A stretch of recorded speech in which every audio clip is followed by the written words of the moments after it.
나를 모르는 그녀의 세계에서 내 희생이 도움되기를. 영화 나를 모르는 너와 헤어지는 법 감상. 일본 영화에서 로맨스 장르는 빼놓을 수 없는 중요한 위치를 차지합니다. 특유의 섬세하고 서정적인 감수성을 바탕으로 현실에서는 쉽게 일어나기 어려운, 때로는 애틋하고 때로는 환상적인 세계를 스크린 위에 펼쳐내곤 하죠. 이러한 영화들은 관객들에게 깊은 감동과 여운을 남기며 오랫동안 사랑받곤 하는데, 그중 상당수가 탄탄한 스토리를 자랑하는 일본 소설을 원작으로 하고 있다는 공통점을 지닙니다. 독자들에게 이미 검증받은 이야기를 아름다운 영상미와 배우들의 열연으로 재탄생시키는 것이죠. 하지만 영화 나를 모르는 너와 헤어지는 법 원제는 기존의 일본 로맨스 영화들과는 조금 다른 출발점을 가집니다. 이 작품은 소설이 아닌 2019년 프랑스-벨기에 합작 영화 러브의 세컨드 사이트 모나이 지오엔앤유를 원작으로 하고 있습니다.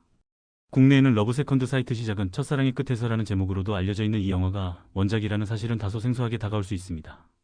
원작을 접하지 못한 상태에서 이 영화를 감상한다면 마치 처음부터 일본 영화로 기획된 작품처럼 느껴질 만큼 특유의 감성이 물씬 풍겨 나오기 때문입니다. 이는 아마도 나는 내일, 어제의 너와 만난다, 양지의 그녀 등 수많은 로맨스 명작을 탄생시킨 미키 타카히로 감독의 연출력 덕분일 것입니다. 그의 작품들에서 일관되게 보여주는 영상미와 감정선을 섬세하게 다루는 연출 방식이 이번 작품에도 고스란히 녹아들어 국적을 초월한 공감대를 형성하면서도 일본 로맨스 영화 특유의 분위기를 자아내는 데 성공한 것으로 보입니다.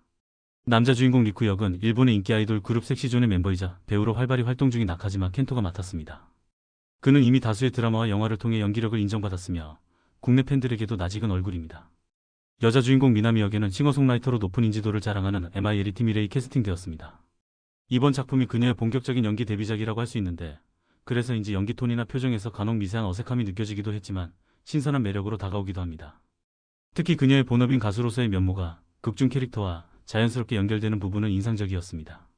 나카지마 켄토는 특유의 부드러운 이미지와 안정적인 연기력으로 한국 관객들에게도 어느 정도 인지도를 쌓아온 배우입니다.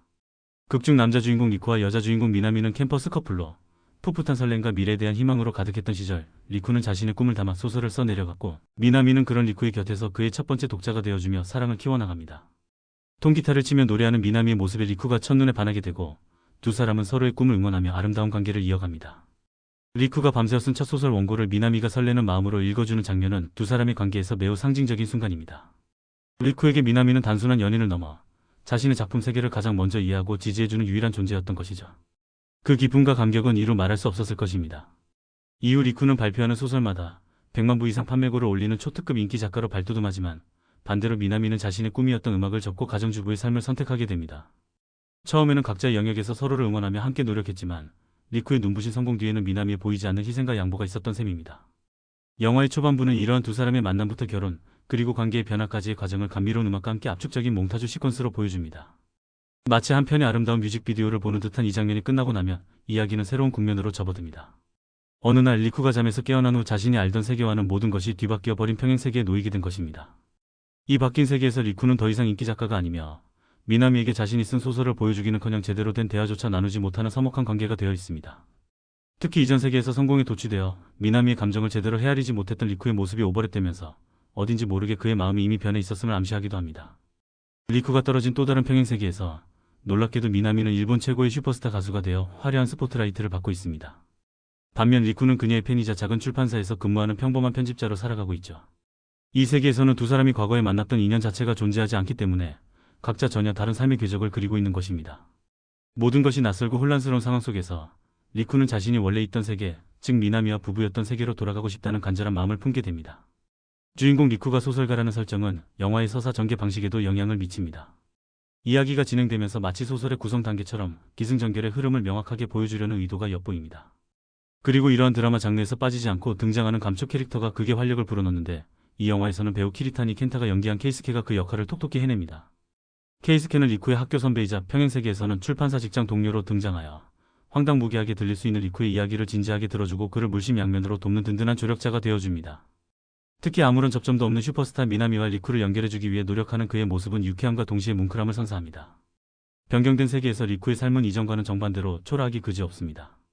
베스트셀러 작가로서 누렸던 명예와 사람들의 환호는 온데간데없고 그저 그런 평범한 회사원으로서의 일상을 받아들여야 하는 현실에 직면합니다. 반면 미나미는 감히 다가서기조차 어려울 정도로 눈부신 성공을 거둔 일본 최고의 스타로 군림하고 있습니다. 이러한 극명한 대비는 리쿠에게 더욱 큰 상실감과 함께 이전 세계에 대한 그리움을 증폭시키는 요인으로 작용합니다. 이처럼 절망적인 상황 속에서 리쿠는 우연히 원래 세계로 돌아갈 수 있는 실마리를 발견하게 됩니다. 하지만 그는 선뜻 결정을 내리지 못하고 깊은 고민에 빠집니다. 만약 자신이 원래 세계로 돌아가 다시 인기 작가의 삶을 살게 된다면 그 세계의 미나미는 또다시 자신의 꿈을 포기하고 평범한 가정주부로 돌아가야 하기 때문입니다. 그곳에서 두 사람은 다시 부부로서 함께할 수 있겠지만 과연 그것이 미나미의 진정한 행복을 위한 선택일지에 대한 근본적인 물음과 마주하게 되는 것입니다. 빛나는 미나미를 보며 그녀의 행복을 진심으로 바라는 마음과 자신의 행복을 되찾고 싶은 이기적인 마음 사이에서 갈등하는 리쿠의 모습은 관객들에게도 많은 생각을 안겨줍니다. 내가 진정으로 사랑하는 사람을 위해 무엇을 하는 것이 과연 옳은 선택일까? 영화를 감상하는 내내 이러한 질문이 머릿속을 맴돌았습니다. 만약 리쿠가 이전 세계로 돌아간다 해도 현재의 모든 기억을 그대로 간직한 채 살아간다면 그것 또한 그에게는 큰 고통이 아닐까 하는 생각도 들었습니다. 사랑하는 사람의 빛나는 모습을 다른 세계에서 목격한 기억은 평생 그를 괴롭힐 수도 있기 때문입니다. 영화는 이러한 복잡한 감정과 딜레마에 대해 섣부른 판단을 내리기보다는 주인공이 자신만의 방식으로 슬기로운 해답을 찾아가는 과정을 보여주며 잔잔한 감동과 함께 마무리됩니다. 진정한 사랑과 희생 그리고 행복의 의미에 대해 다시 한번 곱씹어보게 만드는 작품입니다.